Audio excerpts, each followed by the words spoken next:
진짜 바다 이 한 바가 너무 멋지다. 네. 야, 넌 좋겠다. 생일이라고 아범이 이렇게까지 챙겨줬어. 갑자기 여행을 오자고 해서 저도 놀랐어요, 어머니. 그래도 오니까 좋네요. 보고 가는 것 같은데? 근데 아범 어디 갔지? 조금 있으면 저녁 시간인데.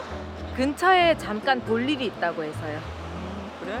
그래도 전화 한번 해보지. 언제 올 건지. 네.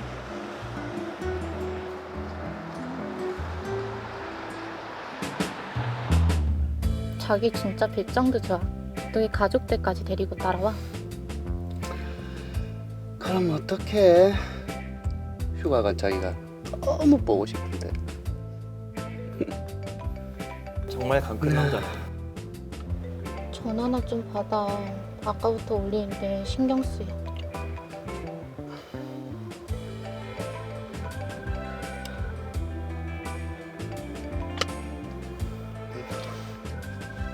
자기야, 조금만 우리 또 이렇게 있자. 으이크.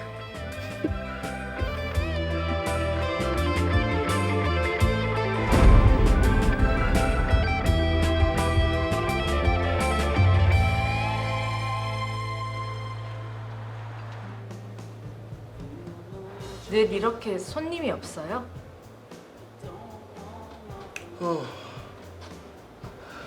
안 그래도 말하려고 했었는데 여기 팔려고 내놨다.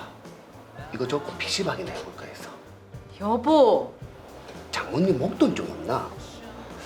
지난달에 기장에 있는 땅 팔았다고 했던 것 같은데. 재작년에 아버지한테 빌린 돈도 못 갚고 있잖아요. 그래도 당신이 한번 물어봐 주라. 요즘은 대출도 안 나와. 남편이 여기저기서 돈을 많이 빌렸네요. 그이가 커피숍 접고 PC방 차리고 싶대요. 뭐? 나 이제 돈 없다. 볼링장, 노래방, 조개구이집, 커피숍 다 내도 너희 신우돈 들어가는 거 알지? 거기다 내 집에서 살고 있잖아. 면목 없어요, 어머니. 아이고, 내 아들이지만 나도 허리가 휜다. 이럴 때 사돈이 돈 좀 있으면 얼마나 좋아. 사위도 팍팍 밀어주고. 사업자금 대부분이 시댁 돈인가 보네요. 이민정 씨 계세요?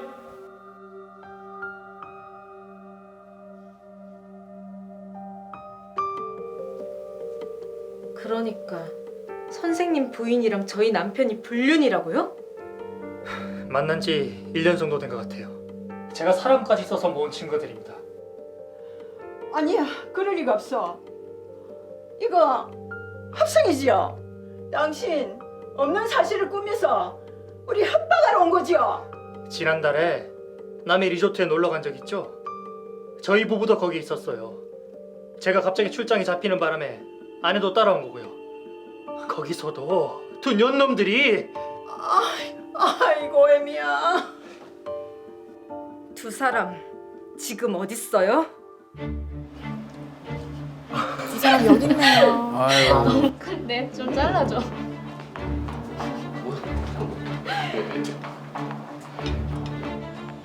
여보, 귀신이라도 봤어? 왜 그렇게 놀래? 둘이 오늘 기념일인가 봐? 무슨 소리예요? 거래처 사장님인데 밥 한 번 먹자고 해서. 뭐? 따라와. 여기서 쪽팔리기 싫으면. 현장을 잡았죠. 여보, 오해야. 당신 생각은 그런 거 아니야. 당신 내가 얘기했나? 지난달에 남해 간 거 저 여자 만나러 간 거야? 내 생일 때문이 아니고? 뭐? 당신 어떻게 나한테 그럴 수가 있어? 쪽팔리게 이게 뭐고, 씨. 집에 가서 얘기해도 되잖아. 우리 이혼해. 이렇게는 못 살겠어. 뭐 겁낼 줄 알고 해요. 이혼해 그러면.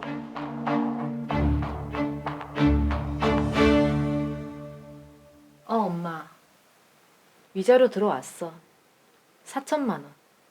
이 돈으로 네일샵 열어보려고. 자격증 따려고 학원도 다니고 있어. 얼른 돈 벌어서 우리 민석이 데려와야지. 우리 아들이 제일 보고 싶어. 남편이 양육권을 갖고 계신 모양이네요. 그렇네요. 법원? 아니야 엄마. 내가 나중에 다시 전화할게. 응? 재산 분할 청구? 원고 배신 후 피고 이민정. 청구 금액 2억 2,600만 원?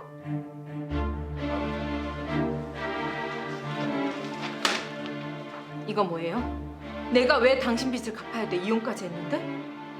이비 애비 혼자 먹고 산다고 생긴 거니? 처자식 부양한다고 생긴 거 아니냐?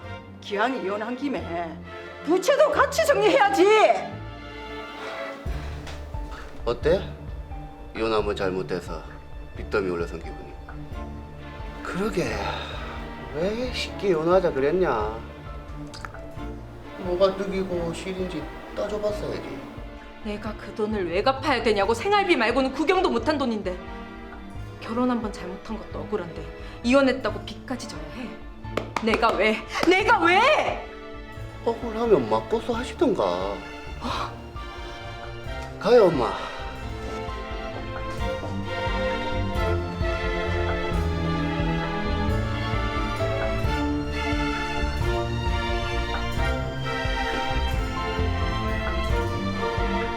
내가 왜 그 빚을 갚아야 되고 왜?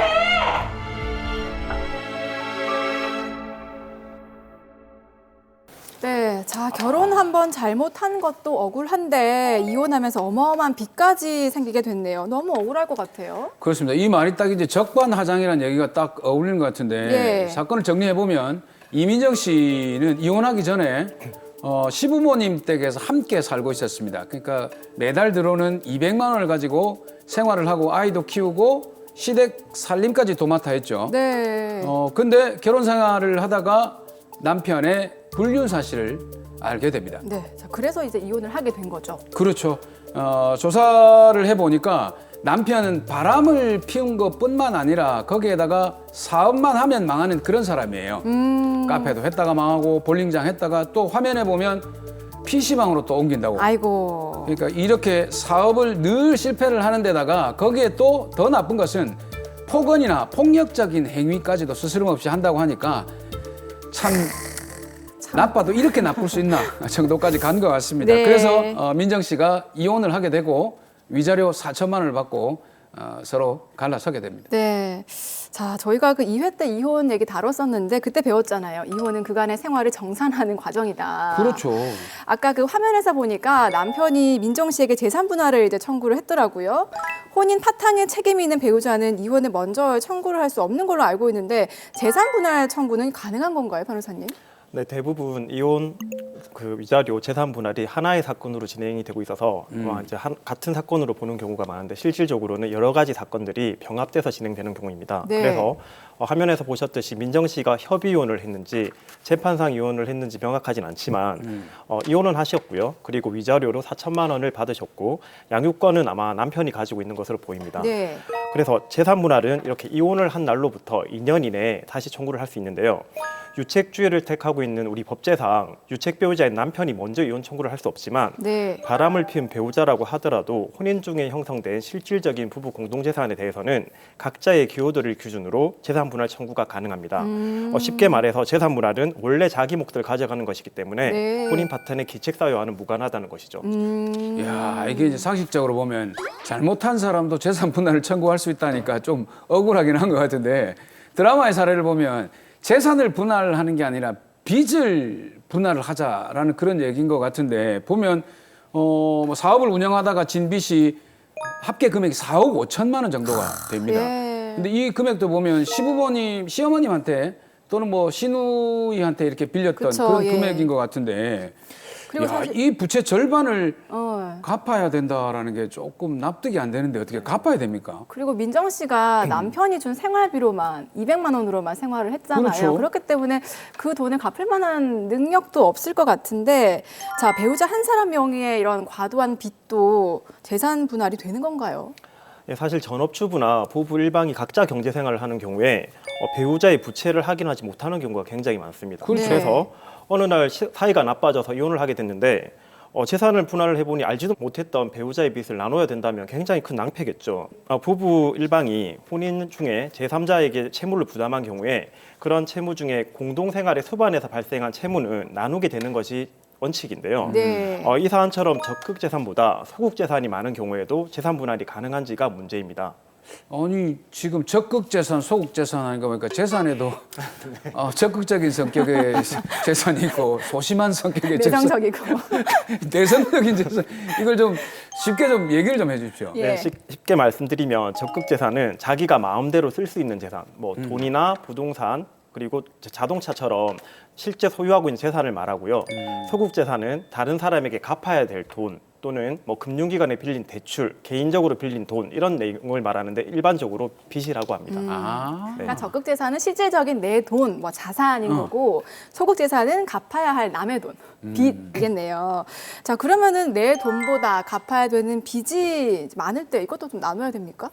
네, 2013년 6월 22일 이전의 대법원의 판례에 따르면 그 재산 분할을 했을 때 남는 재산이 없어서 분할할 재산이 없다면 재산 분할 청구를 받아두지 않았습니다. 네. 그런데 2013년 6월 20일 대법원 판례가 변경되면서 전원 합의체 판결에서 소극 재산의 총액이 적극 재산의 총액을 초과해서 채무를 부담하게 되는 결과 그 채무의 성질이나 채권자와의 관계, 물적 담보의 존재 여부 등을 참작해서 재산 분할을 하는 것이 적합하다고 인정되는 경우에는 채무를 나누는 것으로 입장이 변경되었습니다. 네.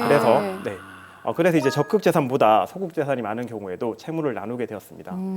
그러니까 2013년 그 판결 이전에는 빚은 안 나눴는데 네. 2013년 이후로 빚도 나누게 됐다. 그게 아니고요. 네. 2013년 이전에도 빚은 나누었습니다. 그런데 이제 플러스 재산보다 마이너스 재산이 많은 경우에는 나눌 재산이 없기 때문에 재산 분할 청구를 인정해주지 않았는데 예. 지금은 실질적으로 부부가 살면서 이 빚이 공동생활의 수반에서 발생한 빚이라면 형평상 빚이 많더라도 서로 빚을 나누도록 한 거죠. 근데 여기 지금 재산 분할을 하고 있는데 뭐 이런 경우에는 재산 분할이 어떻게 진행이 되는 겁니까, 그러면? 네, 박 변호사님 말씀처럼 사실 채무, 즉 빚만 남은 상황에서도 빚을 분할을 해야 되느냐, 이것에 대해서 사실 대법관 사이에서도 의견이 갈렸습니다. 대법원 다수 의견에 따르면 부부의 재산을 플러스 마이너스 계산을 해보았더니 빚만 있더라 하는 경우에도 일단 그 빚을 분할하자는 겁니다. 다만 재산 분할은 단순히 혼인 중에 이룩한 재산을 청산하는 데에만 목적이 있는 것이 아니고 이혼한 이후의 생활 보정도 고려해야 된다는 것이죠. 예. 그래서 어쩌다가 빚을 지게 되었는지, 그 빚이 얼마인지, 그 빚낸 돈은 어디에 사용했는지, 그리고 당사자의 경제적 활동 능력이나 장래 전망은 어떤지, 그리고 혼인 생활 과정이 어땠는지 이런 것들을 종합적으로 고려해서 분할하게 됩니다. 네. 이때 중요한 포인트는 적극 재산을 분할할 때에는 적극 재산을 형성하게 대한 기여도를 고려하게 되는데요. 소극 재산을 분할할 때에는 이 기여도라는 것을 일률적으로 적용하는 것은 아니라는 점입니다. 네. 근데 이제 지금 드라마상에 보면은 빚을 이제 분할을 해야 되는 거잖아요. 근데 이 상황 같으면은 2억이 넘는 돈인데 이 돈을 어떻게 갚아야 되는 거예요? 결론부터 말씀드리면 갚지 않아도 될 것 같습니다. 아. 변경된 대법원 판례에 따르더라도 남편은 혼인 기간 동안 전체 채무의 규모나 내역을 전혀 와이프에게 알려주지 않았고요. 그렇죠. 독자적으로 사업을 하면서 부채가 누적된 상황이었습니다. 그리고 민정 씨는 매달 생활비만 지급받았지 남편의 사업에 전혀 관여하지도 않았었고요. 그리고 남편의 전체 채무액의 대부분이 시모나 신우에게 빌린 것이라서 실질적으로 상환을 독촉받지 않을 수도 있고 채무를 면제시켜 줄 수도 있는 상황이기 때문이죠. 네. 이런 상황에서 이제 민정 씨는 본인 앞으로 된 재산이 아무것도 없기 때문에 만약에 법원에서 남편의 빚을 나누라고 한다면 결국 채무 초과 상태가 되기 때문에 그렇죠. 변경된 판례에 따르더라도 이는 적합성이 없기 때문에 받아들이지 않을 것으로 보입니다. 이제 속이 좀 시원하네. 네. 자, 이게 이혼 소송을 하다 보면 사실 서로의 잘잘못을 따지게 되고 네가 뭐 잘못한 게 있어. 애들 밥이나 해줬어? 이러면서 막 그렇게 얘기해? 되고. 아니, 많이 봤어요. 드라마에서. 제 얘기는 아닙니다. 예, 저는 행복한데. 일단 이혼 소송 중에 가장 민감한 부분이 이제 재산 분할인데 구체적으로 이혼 후에 어떤 재산이 재산 분할의 대상이 되는 건가요? 네, 기본적으로 재산 분할의 대상은 혼인 중에 실질적으로 취득한 부부 공동재산입니다. 그래서 혼인 전부터 개인이 가지고 있거나 부모로부터 상속, 증여 또는 유증으로 취득한 재산은 부부 일방의 특유 재산으로 봐서 원칙적으로는 재산 분할의 대상이 되지 않습니다. 이때 특유 재산은 뭐냐면 부부 공동 재산으로 볼 수 없는 이제 남편이든 와이프든 각자 개인이 고유적으로 가질 수 있는 재산이라서 네. 공동 재산이 아니기 때문에 분할의 대상이 안 된다는 말이고요. 다만 특유 재산이라고 하더라도 혼인 기간이 5년 이상이고 다른 일방이 적극적으로 특유 재산의 유지나 감소를 방지시키고 증식에 협력했다면 기여도를 인정해서 재산 분할로 인정하는 것이 판례 입장입니다. 네. 결혼 전에 남편이 해온 집이나 아니면 결혼 생활 중에 시부모님이 해준 그 증여나 상속 재산이라도 혼인 기간이 극히 짧지 않고요. 그리고 아내가 가사나 양육 등으로 이제 그 재산 유지에 협력했다면 재산 분할 대상이 된다고 볼 수 있죠. 아, 그러니까 누가 봐도 내 거인 재산이는 분명한데 이게 이제 결혼 생활을 하면서 서로가 이제 오랫동안 결혼 생활을 하면 그 기여를 하게 되니까 그렇죠. 그것도 재산 분할의 네. 대상이 된다. 그런 얘기인 것 같은데 일단 요런 거는 그렇고 만약에 그 이제 다른 사람 명의로 제3자 명의로 되어 있는 재산 이런 것도 분할이 가능한 건가요? 네네. 제3자 명의로 명의신탁된 재산이라도 부부 쌍방의 협력에 의해서 뭐 형성된 재산이다. 그렇게 입증이 되면 재산 분할 대상이 됩니다. 오. 근데 이제 또 하나 더 궁금한 게 네. 자꾸 물어보게 되는데 부동산을 만약에 일단 그 분할을 받았어요. 그렇다면 이제 소유권이 이전이 되게 되는 거기 때문에 이럴 때 세금이 문제란 말이죠. 그렇죠. 요 세금은 어떻게 되는지 좀. 네. 궁금한데요. 재산 분할의 경우에 쌍방의 협력으로 실질적으로 이룩한 공동 재산을 나누는 것, 즉 자기 것을 가져가는 것이잖아요. 아. 그렇기 때문에 현금의 경우에는 아무런 세금이 발생하지 않습니다. 아. 그리고 이제 부동산이나 차량처럼 등록 자산인 경우에는 그 주는 사람에게는 뭐 양도소득세나 아니면 증여세가 부과되진 않고요. 예. 받는 사람 입장에서는 이제 원래 기본 취득세가 3.5%거든요. 거기서 2% 할인된 특별세가 적용돼서 1.5%만 부담하게 되고 예. 지방교육세 0.3% 그리고 농어촌 특별세 0.4%가 부과되고 있습니다. 참 이게 이혼도 참 결코 쉬운 과정이 아닌데 그렇죠. 이혼 후의 삶도 중요하기 때문에 재산 분할은 사실 물러설 수 없는 전쟁이라고도 합니다. 오늘 배운 게 빚도 나눌 수 있다는 게 사실이 그러니까 저는 그게- 굉장히 놀라운데요. 일단 안 하는 것이 또 가장 좋겠지만 피할 수 없는 분쟁이라면 또 전문가의 도움을 받아서 원만하게 해결해 보시면 어떨까 하는 생각이 듭니다.